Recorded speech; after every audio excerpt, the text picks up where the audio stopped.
Commander, good to see you. You've been with CSEC a while. Have you seen much action? Well, not as much as you, but yeah, I've seen some interesting things. I'll bet you have. Anything in particular that stands out? I remember this Solarian geneticist I was sent to investigate. That case was a bit disturbing. What happened? Why were you investigating them? I was tasked with tracking black market trade on the Citadel. Most of it harmless, nothing I needed to pursue. But during the course of my investigation, I noticed an increase in the trade of body parts, organs mostly. We usually get a few of those, but not the numbers I was seeing. We weren't sure if there was a new black market lab or if some freak was harvesting organs from citizens. You've seen this before on the Citadel? Every so often, some lab sells unwanted parts through the black market, but they're not as bad as the psychos.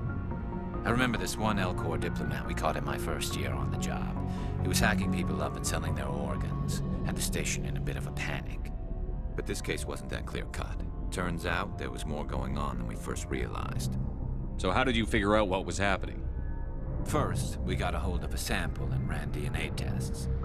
The weird thing was, the match led us to a Turian who was still alive and was very convinced he'd never lost his liver. After a bit of digging, I discovered this Turian worked briefly for Dr. Salion, the geneticist. So I went to his lab hoping to find evidence of cloned organ development, but there was nothing. No Solarian hearts, no Turian livers, not one Krogan testicle. You're kidding, right? Why would anyone want Krogan testicles? Some Krogan believe that testicle transplants can increase their virility, counteract the effects of the genophage. It doesn't work, but that doesn't stop them from buying. They'll pay up to 10,000 credits each. That's 40,000 for a full set. Somebody's making a killing out there. What did you do about the geneticist? I brought in some of his employees for interrogation to see if I could get them to talk. While I was interviewing one of them, I came across something suspicious. You mean threatened? Was that really necessary? Maybe, maybe not. Either way, it paid off. One of my detainees started bleeding profusely during the interview. We offered to patch him up and he got frantic, freaked out. I ordered a full exam to find out what was going on. Our medics found incisions all over his body, some of them fresh. That was our big break. These people weren't just Dr. Salion's employees. They were test tubes. Walking, living test tubes. He was growing parts inside these people? Exactly. He cloned their organs right inside their own bodies. Then he harvested them and sold them off. Most of the victims were poor. He'd pay them each a small percentage of the sales, but only if the organs were good. Sometimes an organ wouldn't grow properly, so he'd just leave it in them. Most of them were a mess, but only on the inside, hidden so nobody could see it. I hope he got what he deserved. That's the worst part. We never caught him. Why not? What the hell happened? He ran, blew his lab, grabbed some of his employees, and headed for the nearest space dock. By the time I found out, his ship was already leaving. He threatened to kill his hostages if we tried to stop him. But you went after him anyway, right? I ordered Citadel Defense to shoot him down, but CSEC headquarters countermanded my order. They were worried about the hostages, worried about civilian casualties if the ship was destroyed so close to the Citadel. I told them those hostages were dead anyway. We just used them to make more organs. But they wouldn't listen. Well, it's not worth the risk. You pursue the vessel and disable it. That's the best choice. They sent the military after him, but he got away just the same. Yes, they did. I went to Palin and told him what I thought of him and his policies. He said if I didn't like it, I could quit. Well, I almost did. All they had to do was disable that ship, stop him from running. Maybe the hostages die, maybe they don't, but at least we stopped the bastard responsible for it all. If you don't care about the fate of those hostages, then you're no better than he is. You're just a terrorist with a badge.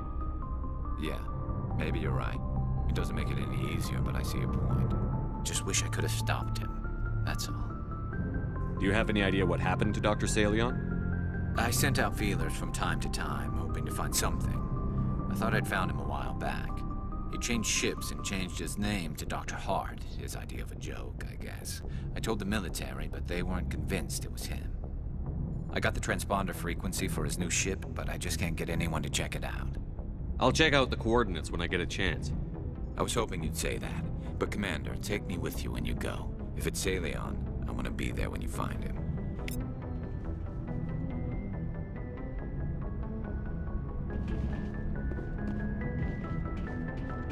Oh, before I go, you said you're serving with Commander Shepard now? We saw him on the news here. He's cute. Later, sis. Tell me you didn't hear that. Afraid I did. Oh, shoot me now. One of my sisters. That's Sarah, the youngest. What's up? You didn't come by to eavesdrop on family mail. Your family seems to be important to you. Yeah, we've always been close. Me and my sisters especially. With Dad on duty so much, I had to help Mom raise them. I was an only child, but I get the idea. At least one of my parents was always on duty. Yeah, military families, eh? With schedules like that, it's a wonder we ever have kids anymore. Things were tense between Sarah and me for a while. Then we bonded. Sounds like a story. Feel like sharing? Sarah got herself a boyfriend who wanted to go faster than she did, Mike. I didn't think he was a bad kid, just pushy. Lynn would send me these worried vid mails, and I'd tell her to relax. Where were you when this was going on? I was on active duty. Sarah's graduating high school this year. This was only a couple of years back. They were on Amaterasu. At the time, I was assigned to Chernobog. Same cluster, but a dozen LY away. Close enough to talk regularly, too far to make it back in an emergency. I couldn't afford a fast packet flight. If he really liked her, he wouldn't be pushy. Yeah, of course, if he didn't ask at all, I'd wonder if he thought Sarah was ugly. Damned if you do, damned if you don't. Mike thought they'd go for a romantic walk in the woods, because he figured it was past time they did the deed. She levered Mike face first into a tree and left. Didn't have a scratch on her. Good thing Mom and Dad had us all learn some kind of self-defense. I took emergency leave and walked Sarah to school for a few days. You traveled all the way home to walk your sister to school. It was only a dozen light years, like a day's cruise. It's not like I was going to Earth or something. My last day out, Mike was waiting for us. Sarah had told her friends, so everyone at school knew what he did.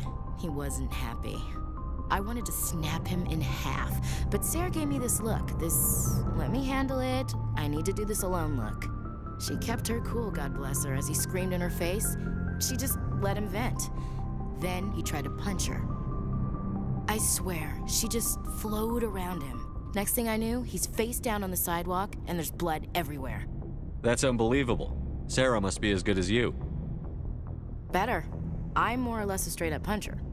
When he swung, she wasn't there anymore, and he fell.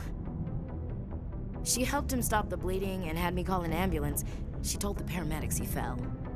Before they took him to the hospital, Mike touched Sarah's arm. I thought he was gonna end up on the ground again. But he hung his head, whispered, "I'm sorry," and started crying. And she hugged him.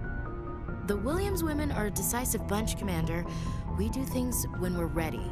Not before, not after.